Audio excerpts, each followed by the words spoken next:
friends, and welcome to another episode of Booked, a place to explore the realms of creativity. Today's guest is C.W. Rose. Thank you so much for joining me today. How are you doing? I'm good, Saffron. It's good to see you again, and thank you so much for having me on. I'm very excited to be here. Oh, it's my pleasure. I remember calling you the first time months ago, and I thought, oh, it's just around the corner, and then it never came, and then now we're here, and it's nice, and I was like, oh, it's today. Today's the day. It's like Christmas. Oh, I love it.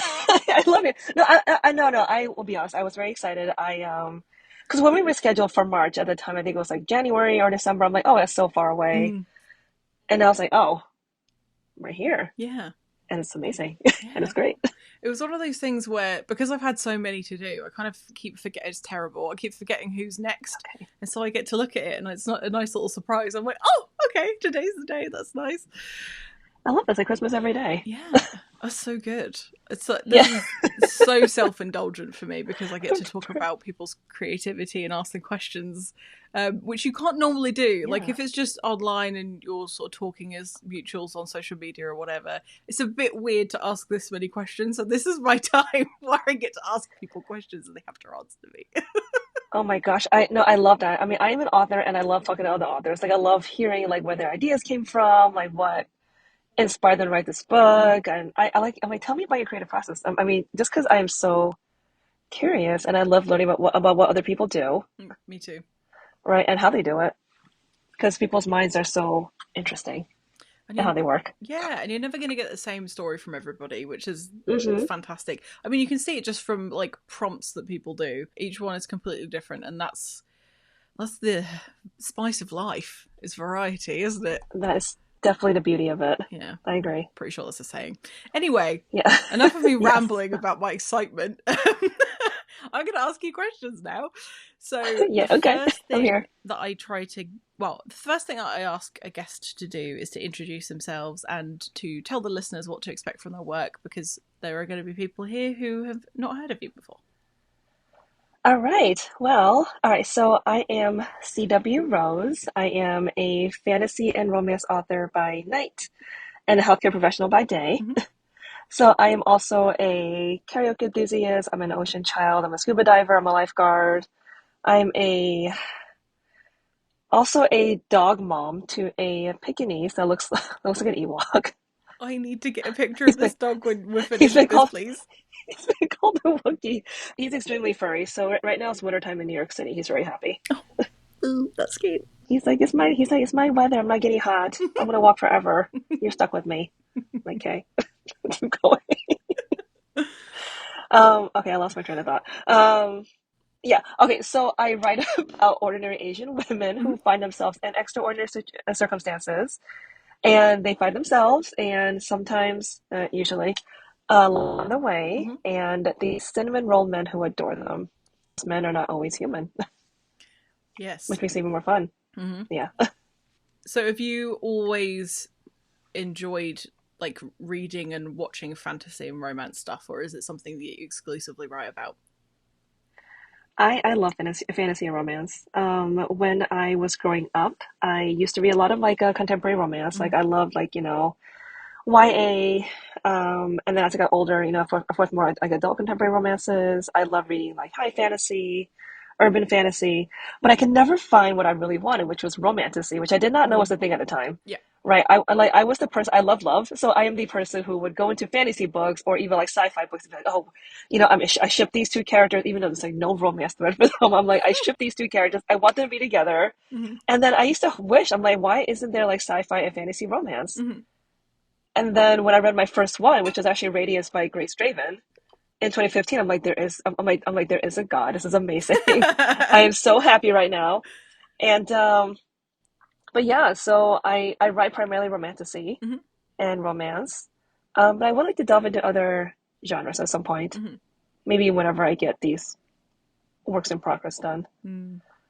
And I forgot to talk about my book completely. But it's We'll get there. okay. That's okay. All right. So you said that as a multiple. Do you have more than one work in progress at the moment? I do. So jumping ahead, so right now I am working on book two Mm-hmm. for my debut, which is Oceansong. Mm-hmm. And I just got my edits back. It is a nice single space 10-page edit letter. So Excellent. I am so there's definitely a lot of work ahead, but I'm looking forward to making the story better. Hmm. So I'm doing that. That's will be my main focus for now for next month or so. Hmm. Outside of that, I have a contemporary second chance romance that is set in my childhood home of Singapore, Cool. and also a another romantasy that's based on Chinese mythology. Both Oh. are outlined. There are various stages of completion. Hmm. But once I'm done with Oceansong's book two, which is called Midnight Song, I am actually very excited to get started with those two again. Cool. Excellent. So when Yeah, you we'll get on to Ocean Song in a yeah, of moment. Well, the course. content of it anyway. I've got a question about the editing phase. So you worked with an indie publisher to get Ocean Song out there to the public. So this is your Hmm. first published novel. Um, Yes. what was that process like for you? Was it everything you expected, or were you too hopeful and it surprised you with the amount of work? I think it's a bit okay. I don't want this to be a cop out answer. I think it's a bit of both. Okay. So that being said, like when I signed with an indie publisher, I wasn't really sure what to expect because back then, when I was querying, I thought there was only two paths to publication, right? Well, either self-publishing or finding an agent and signing with one of the big five pubs. Hmm. And I knew there were indie pubs out there. I knew there were smaller publishers out there, many who took unagented submissions, but I just never knew what the process was like, and I found it very hard to also get information Hmm. Okay. online of what it was really like. So I wasn't really sure what I was expecting. Um, but the editor at Hey Hey and I hit it off, so I'm like, okay, let me give this a go, and I think they'll be a good champion for Ocean Song. Hmm. Um, but of course, working with them, there are pros and cons, right? So it is like working with a traditional publisher. You sign the contract, you get started on edits. There's four different phases of edits. Hmm. There's a developmental, which of course, looks at a story as a whole, Hmm. and they're the ones who like look for like plot holes and character motivations and just like pacing in general, among others. And from there, you go to line edits Hmm. in which they go through like line by line, like, okay, this sentence could be better, this could be worded better, I'm not sure what you mean here, and then copy edits and proofreads. Hmm. Right. So we still go through those four phases. The only thing that I want to say is different about working with indie press versus a big press, as far as I know from my friends who are published with big presses, is that you do have a close relationship with your editor, Mm. usually. Okay. You know, um, so it does feel like we're working as a team. They are also much more open to my ideas or my input regarding the cover and regarding edits regarding some of the edits I may not agree with. I'm trying Hmm. to phrase this so it's not like critical, but overall, yeah, I've had a good experience with them. They kind of held my hand through the whole process. Hmm. Hey Hey Publishing is still I think they're quite new on the scene, so Mm. I was their first novelist, That's cool. and I felt like, and I think I signed a second one recently. Hmm. And I felt like I got the leading title treatment from them because of that, which is really nice.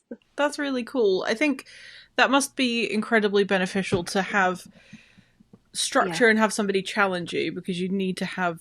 If you're looking at the yes, marketability, I don't know if that's a real word, I'm going with it anyway. If you're looking at the I think so. marketability of Yeah, your book and considering your creativity and where you want it to be, but also where you need hmm, to potentially compromise, that's up right. to you, obviously. So if you've got that close relationship with your editor, it sounds like it was quite a good sort of mix of the two, where they were like, hey, this might not work, Yeah. and you had the opportunity to go, it's going to stay because that's my book. Did you feel like you had that kind of freedom? Yes.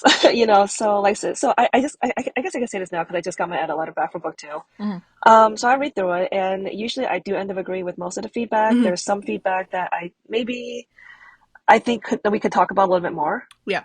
because maybe they make a suggestion that doesn't really resonate with the voice of the book, or Mm-hmm. they make a suggestion about a character that's kind of out of character, Mm-hmm. right? Because at the end of the day, like the author still knows their world best, their character best, but the editor is looking at it in a way of making it better, Mm-hmm. and above all, making it more marketable, Mm-hmm. right? Because once you go to publishing, you are a business at this point. Yeah. Well, that's it, Yeah. and the work doesn't stop, does it? Even with having Yeah. a publisher behind you, I know that indie presses, bless them, don't have the same kind of marketing budget, and you still got to hustle. Yeah, and yeah, for sure. Yes. I have a few close friends who are also small press Hmm. published, and we've all had varying degrees of support from a publisher Hmm. and in terms of marketing. Because no two small presses are alike, Yeah. right? There are some with bigger budgets. There are some that can offer you advance, some that cannot offer you advance. Hmm. Some who have like their own department for marketing for distribution, and some that don't, Mm. right? So which is also could be a con Mm. with working with indie press because they typically with big publishers they're known for giving nice advances with your book, but you may not get an advance at all Yeah. with any publisher, or it could be a very small one, Yeah. right? They again, like you mentioned, a marketing budget, they may not have that to help you distribute your book or or send you on fancy book Hmm. tours or any book tours at all. Um, and yeah, so support from every publisher is different, Yeah. right? Yeah, that's something that I've seen across the board is that, you'll have some publishers that will have all their in-house people that will help you with the cover and the editing and all Hmm. the Yeah, like admin side of stuff. I'm giving it a roundabout name of admin. I know that it's more complicated than that. It's just quicker. And it's I've all made good. it longer, so I may as well have explained the whole thing. It's okay. It's okay. But yeah, so you'll have those, and that's where all the budget's gone because it Hmm. costs a lot of money to pay a good cover artist. I mean, that Yeah, for sure. I'm going to backpedal. There are a lot of good cover artists that are reasonable. They are out there. They exist, but they have the opportunity to Hmm. charge quite a bit of money because they're putting a lot of hours of work potentially into a front cover. And the same with Oh, for editors sure. as well. They can cost thousands. And they're hoping that your book is going to make them money back. So it must be quite stressful for a publisher. But do you feel Yeah. that this is nothing to do with your publisher at all, but do you feel pressure still to keep talking about your book to get people to read it, or is it kind of ticking along at the moment? In terms of marketing, Yeah. like the first book, Hmm. uh, not so much pressure, but I do understand from talking to other authors that the marketing really never stops. Yeah. But of course, as book two comes out, as I have other books I want to feature, and Oceansong moves to my backlist, I'm hoping that people will read Mm. my future books and they're like, oh, I like this author. Let me check out her backlist. Cool. Right? Because I know there are a lot of authors that get like discovered or get like a little more readers that way too. Yeah. Yeah, definitely. There's always potential. And you'll have Exactly. grown as a writer, which will make a difference as well, I'm sure. We've mentioned Ocean For Song a few sure. times, but we haven't actually talked about what it's about. Could you It's all please good. tell our listeners what to expect from this particular book? Yeah, so Ocean Song is my debut novel. It came out August 27th, 2024 with my publisher, Hey Hey Books. And it is, if you imagine if Romeo and Juliet met the Little Mermaid and they got together and had an Asian love child in the grittiness of the real world, that's pretty much what it is. It is an adult contemporary romantasy. It is set in Alaska Mm-hmm. and also set under the sea Mm-hmm. as well. And it is about 24-year-old Angie Song, who is an aspiring marine biologist, and she's gone home to I guess, her family hometown of Alaska Mm-hmm. to work at her family's docks for the summer. Mm-hmm. And but while she's there, she soon finds that fish are vanishing from the sea Mm-hmm. and starving her small fishing village. So when she investigates, she finds that merfolk are responsible. Mm-hmm. So her family declares war on the mayor, which results in a brutal fight for control of the sea's resources. And because it's a romantasy, she falls in love with in the middle of the conflict. She falls in love with the mayor prince, Mm-hmm. which puts like everything and everyone she loves in danger. Love can do that. Yes. Even as I'm older now, I'm like, oh, love can't do it. I'm like, oh, I know better than that. But I'm like, you know what? Love makes people do crazy things. It makes you do mental things. I moved to Texas from England. It does crazy stuff. Oh, I moved cross country, once. So I understand. Yeah, it Even for happens. someone else in a relationship with. Yeah, and then you go, oh, I did that thing. What? My parents like, what are you doing? I'm like, I love him. I was like 21. I'm like, I love him. I want to go move across the country. That Like, happened. no, don't do it. No, I mean, but on the flip side, like the way I see it, sometimes it's like it's more life experience that way, right? I'm like, no, Yeah, I know what it's like to live alone and move cross country by myself. So I'm trying to take the good. yeah. We learn a lot of lessons along the way. Yeah, yes, for sure. So you are a lifeguard and you're a scuba diver, and your book is Yes. primarily about the ocean, or Yes. aquatic life and life Hmm. beneath the waves. I see a parallel there. Did you get a lot of inspiration for the book through your experiences with water-based activities, or is it something you've been fascinated with? Why did this one become the first one that you published? Yeah. Okay, so my inspiration came from my love for the sea. Mm-hmm. So that's my super basic answer.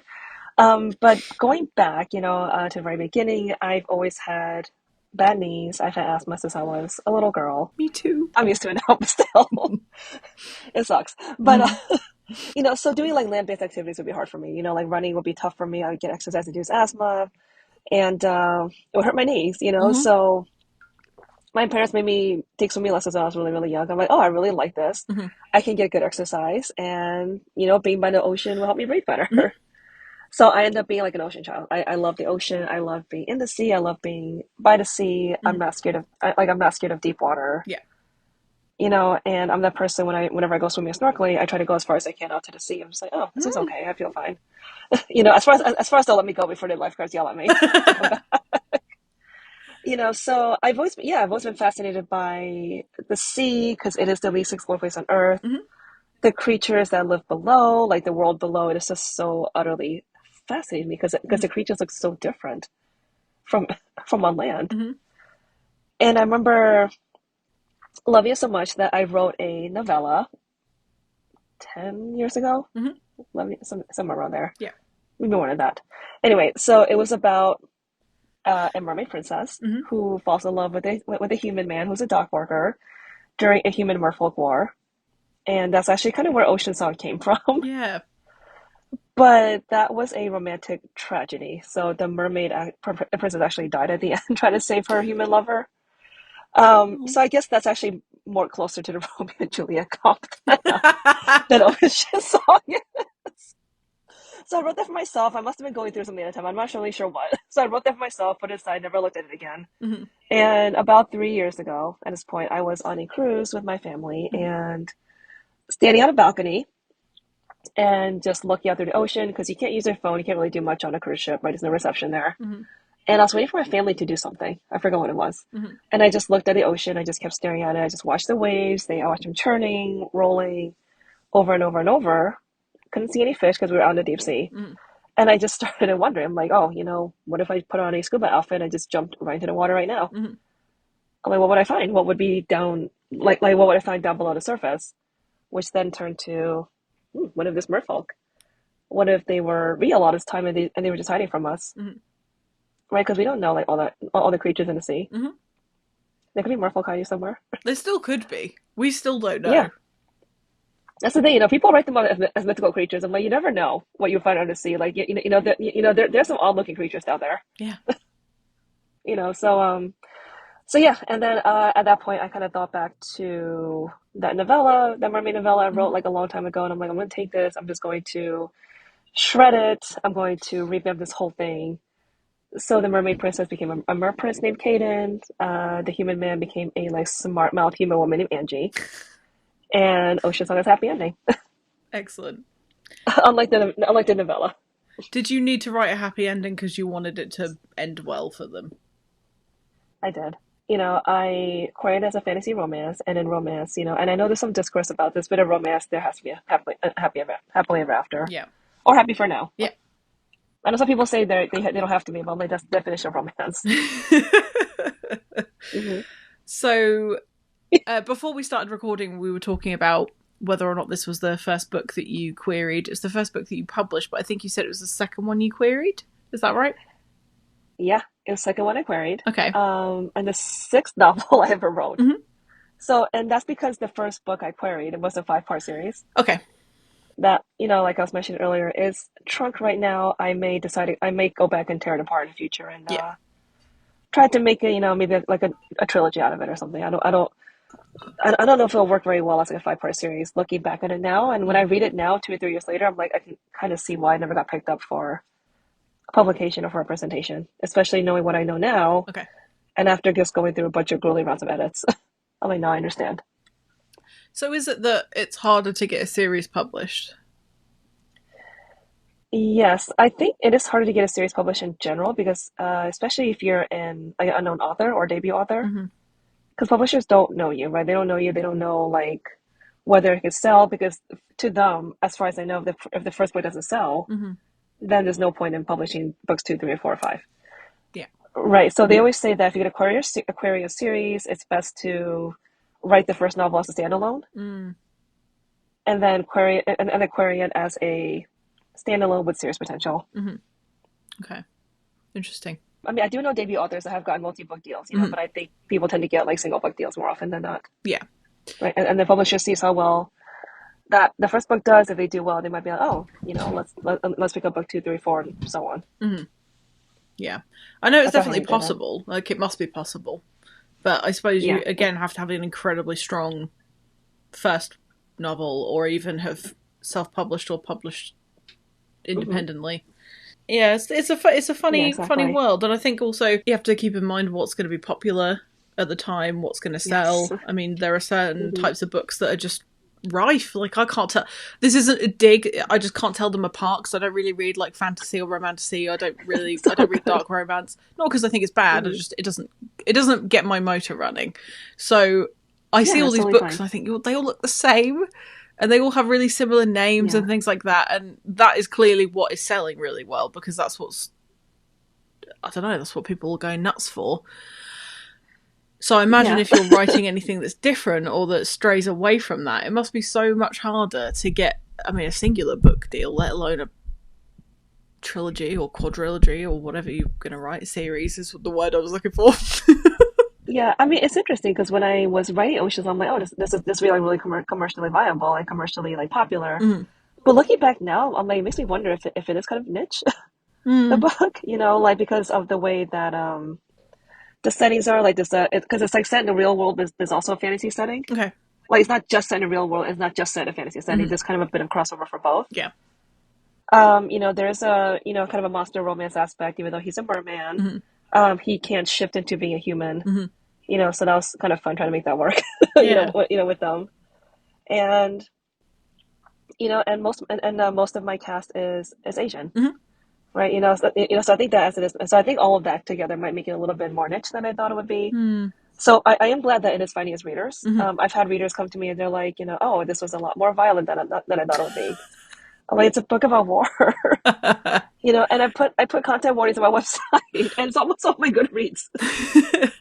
No, I get that. I mean, Yeah. looking at the cover, it's a beautiful cover, but Oh, thank it you. looks very wistful, and it Yeah. does definitely obviously leans into the romance side of things. If you're listening to this, go and have a look at the cover. You'll see what I mean.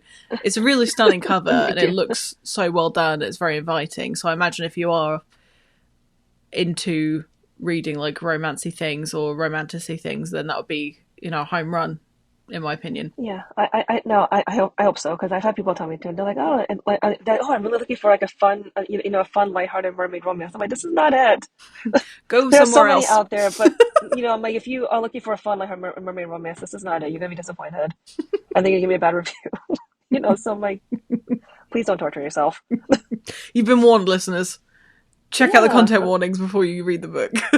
yeah, exactly. I mean, it's not super dark. I mean, I should say that there are dark themes Mhm. because it is a book it is a book about war, Mhm. but the romance itself is not dark. Yeah, Yeah, like Kate and Angie that's. are very respectful and sweet to each other. Oh yeah, that's a whole Yeah. different thing. That's a whole different Hmm. kettle of mermaids. It's Yeah, I love that. Kettle of Mermaids. That is amazing. you can take that. You can have that for free. I won't charge you anything. I will definitely credit you. I might use it in my book too now. Since I'm doing edits, I'm like, I have free reign to edit it and Just add new stuff. Yes. excellent.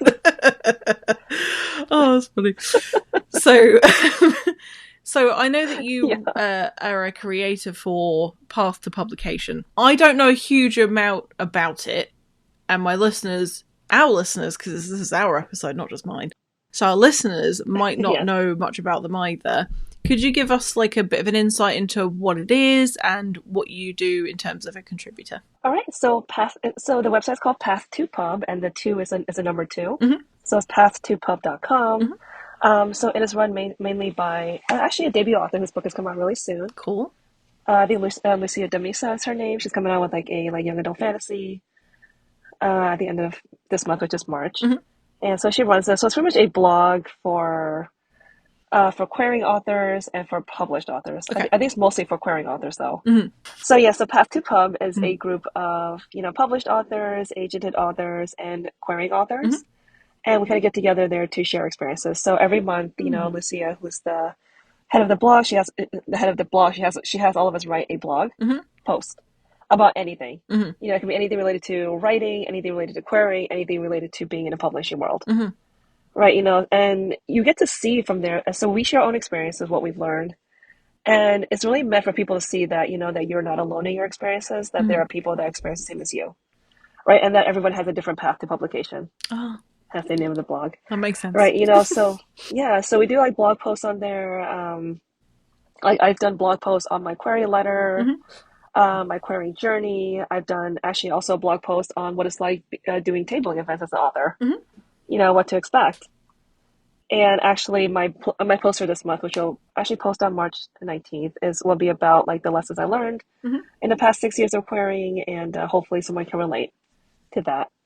They also do agent interviews, which is also a good medium to check out if you Mm. are querying. Cool. And because agents on there, will talk about what they're looking for, what they like, and you can use that for your personalization, Hmm. right? If you read one of the interviews. We also do a section called Ask Us Pub Questions. So it's usually people who post questions, anything about publishing or Hmm. writing, and then we all have to answer it. Cool. I kind of give our insights to it. Finally, they also do critiques on like your first pages and also your query letters. And I've actually had my first query letter Hmm. critiqued by the head of the blog, which was Lucia. She did a really good job. That's cool. Um, and actually, that's kind of how I got into this whole thing with Path to Pub. Hmm. So yeah, if that's something that you think might be helpful for you while you're querying and writing, please come check us out. I hope you enjoy what you see. Cool. Is it a paid service that people It have is to? not. It's It is free. free service. Yeah, That's which is kind of fun. amazing. I mean, I really enjoyed it because I've been subscribed to them since I was Mm. acquiring author. I forget. I interchange author and writer a lot still. I do as well because I'm never sure. I'm never Might want to sure. say both. I'm not sure. Yeah. Don't know. It's like chef and cook. I've heard people call themselves chefs, and I think Yeah, I was a chef for 8 years. You're not, but I don't know the difference that's between kind of cool. author and writer. I think writer is like the act of actually writing the thing, and then author is something where you've published the thing. Yeah, that's what I think too. I mean, I still get them mixed up from time to time. I still use them interchangeably. I know they're not exactly the same, but Yeah. you know, Maybe we should come up with a neutral anywho. word that's somewhere in between. Rother. That's terrible. Forget it. We'll workshop it. We'll Rother, come back to it. I like don't think W that's a R good one. A. It sounds horrible. It sounds really evil. I don't like it. Rother. I like it. It sounds like a really good. If you're going to do like dark fantasy, they need to be a Rother. But it's not. It's not Lord of so the good Rings. for Come to think of it, cute stuff. Anyway, I don't know where that came from. I still like it. Oh, well, thank you. I appreciate that. It's true. So, since you've been Yeah. contributing to Path to Pub, has it helped you navigate things while you're going through the sort of edits and stuff for book two? Is it still continuing to help you, or is it something where you think, oh no, I've learned that now, I've kind of graduated, and now I'm already being published, so I don't need it anymore? I mean, I still read it. I still read other authors and contributions, Mm-hmm. especially if it's something because I feel like you can learn something from everybody, Mm-hmm. and something I try to keep in mind even for my day job.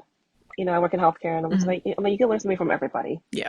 right? So, and everyone has different experiences, and then I may in the future find myself back in the query trenches if I try to if I try to like maybe search for a different publisher Mm-hmm. or search for an agent with a future book, So it's good for me to know also what's new and what's different out there in the agent world, Mm. so to speak.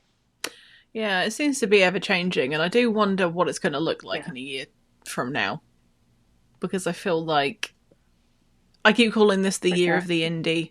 I truly believe in that, and I do wonder if it means that we're going to have more presses pop up and more opportunities for people, because there are far more writers than there are spaces with Yeah, publishers. That's just kind of a fact. There are over 1 million self-published authors on Amazon alone. So there is a lot, and I was surprised to see how many there were. yeah, I mean, I've also met a lot of self-published authors, and oh my God, some of them hustle, and it's just so inspiring. it is, and I think it Yeah, really what I've noticed is that there's this like rule that I've seen people use where if you're using social media, you use I think it's like a third personality or like personal stuff, a third entertainment, and a third informative, or something like that. A third marketing and a third informative. That was really hard to say, and I really do think that works.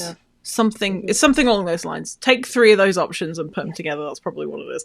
So I found that if you build your community, then your community will support you, and then you'll get the kind of readership that you want. Not necessarily, because people will write really niche books. They'll write really niche books, and I'll think, you are going to struggle to find your exact audience if you keep selling it as this really niche thing. Whereas if you go, oh, I love your book, I'll read it, and let me support you as a writer, and then they'll go, oh, okay, well, I really like this person, I'm going to support them by helping them sell their book. So it's like a symbiotic community where we all have to kind of help each other, and nobody benefits from, excuse my French, shitting on each other. Nobody benefits from that, because I was talking to an author the other day, Matt Falcon, you might have seen him floating around, and he said that authors are competitors. And it took me a minute to think about it. Now, let me give you his point of view, because it is interesting. Okay. Being a competitor doesn't mean that you're necessarily fighting the other person to win. It means that you're in the same game trying to achieve the same goal. And in order to get to that good place, we all need to sort of help each other. So it wasn't like a negative thing. At first I was like, no, we're not fighting each other. And, like, someone succeeding doesn't mean somebody else won't. But I kind of got his point where he said, I may be paraphrasing incorrectly, but this is what I got from it anyway. That's okay. Was that if we treat it like it's this like all nice thing and nobody's ever doing anything wrong or nobody could ever improve, then nobody's going to do any better. And I kind of get that, because we need to help each other step up. Okay, yeah, definitely I see that. Yeah, and there's another writer that I spoke to, Mark Paxson, who I've interviewed for the show, and he provides free editing services to anybody that wants it. Oh, okay. Because he wants to contribute to the quality being improved for the indie community, so that when people look to the self-published community of writers and authors, they go, that's valuable, that is good quality, and then it helps everybody. And I really liked that, because it wasn't a case of like, it's okay if it's not very good, because it represents everybody. So anyway, I kind of went round in circles a little bit, but hopefully you understood what I was saying. No, definitely, and that's an interesting point. And I was saying, because I went through the first 4 years of querying alone, and it was lonely. I didn't think I guess maybe I was like a little bit cocky at the time, and I felt like I don't need anybody else. Yeah, I need a beta readers, and I learned that for Oceansong, and that's why Oceansong published, and my first book is not, right? So makes sense. but also I feel like you have to start to have with the right people, right? It's a lot of you scratch my back, I scratch yours. And people who you support a lot of times will, may not always, but a lot of times they will support you back, right? Whether it's by even just like resharing your posts or reading your book, posting about your book, or even just like talking about your book, or, to give you a shout out or something. So people usually appreciate the support. Right. So that being said, I know there are a lot of like, I shouldn't say a lot, there are some instances of authors behaving badly, and sadly not everyone is out to help you. There are so many, I've heard stories about, authors, backstabbing other authors. Right. I don't know if you know what happened with Kate Corain.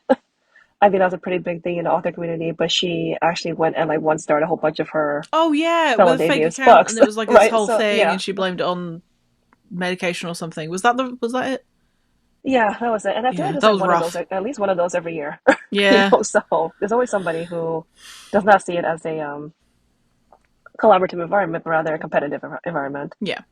It's like there is space for everybody. Yeah, definitely. Right. So yeah, I've certainly seen a very small percentage of writers who alienate themselves in a weird way. Yeah. They'll have a hot take on something and they'll get defensive, and there is room, as you said, there is space for everybody. And there's something that I learned throughout this process of creating this podcast and the website, is that to me, 5-10 years ago, I would not entertain certain people because of their, for example, political affiliation.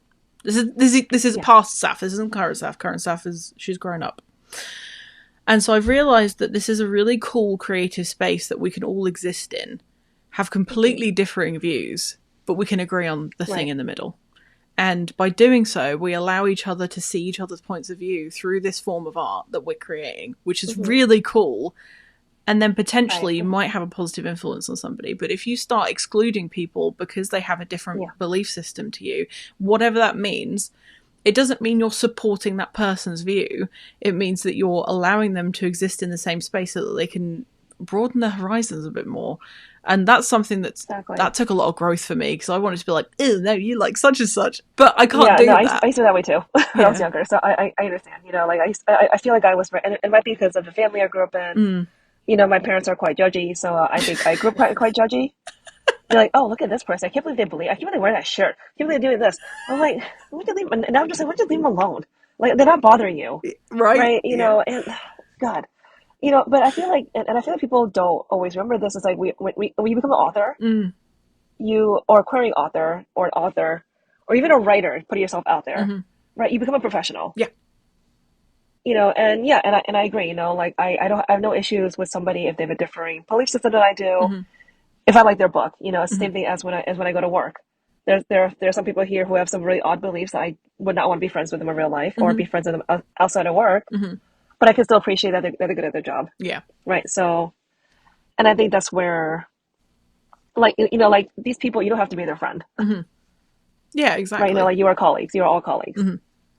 Well, yeah, because you're never going to like everybody in the same workspace as you, and a writer's workspace spans the entire planet, and different countries, different belief systems, different pockets of culture, whatever.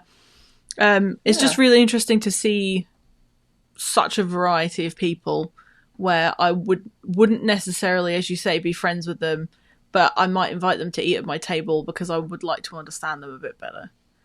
Because I think that's really important as well. But it's a fine line, I think, between being accepting of people regardless of their belief system. I'm just giving that as a particular example. And letting them get away with hurting other people. That's not cool. I'm not saying that I would like actively promote somebody who had dangerous behaviours or encouraged dangerous behaviours. That's a hard no from me. But or who have like hurt others. Yeah, right? Exactly. So. But like believing something different to me, I don't want to believe what you believe. You don't want to believe what I believe. That's it. That's done for me. Now we can get on with the other stuff. And that's how I feel too. Like both in with writing and also in like my personal life. It's like I don't care if you have a different belief system. I don't care if like I would say I lean a lot toward Buddhism. I'm like if you're like a Christian, I'm not gonna be not I'm gonna say I don't want to talk to you. I believe you're God. Like okay. Yeah. Cool. I respect your views, respect my views, just don't try to impose your views on me. That's all. Yeah. Well, 100%. Right. Exactly. That got deep for a second, didn't it? I'm sorry. Yeah. No, this is interesting. I feel like I never get to talk about things like this. It's important because it exists especially if you're on social media and you're in the writing space or the art space, whatever creative endeavor. There is an issue every day. There's always someone making an absolute tit of themselves. And then I peek, but I'm like a curtain twitcher. I look out the front of the house and I'm like, ooh, what's going on out there? I don't want to get involved. I'm not calling the police. I know this is audio only, but I wish that people could see what you were doing. It's like, let me see what's happening. Imagine a creepy. It's great. I love it. I lurk all the time. I'm a lurker. I love lurking. Yeah. I like to say like and then just like not respond. Yeah. I don't know if this will make the final edit or not, but I used to be a trainer. So I would train in a corporate setting, but it was, I worked from home, so we would do conferencing like this. And one time I was observing a colleague of mine and they had a group of people. These are all adults that they're teaching how to use the software or something. And I said at the beginning, hi guys, I'm just going to be lurking in the bushes while you are learning. And then I turned my camera off and it was one of those like weird cricket moments where they were like, oh, lurking in the bushes. And from then on, that was like this running joke. So whenever I was there observing another colleague of mine, they'd say Saffron's lurking in the bushes, and that would be that weird thing that happens.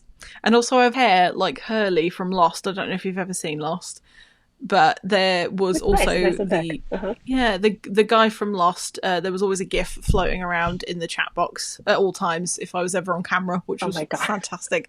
I don't mind bullying in the workplace when it's at me. If it's good fun, I'm like, yeah, it's okay. Like we gotta make fun of each other. I make fun of myself all the time. Oh yeah, I did So say I was lurking in the bushes. I was asking for that one. you're like, I'm looking at bushes. Don't mind me. It's like, ooh, okay.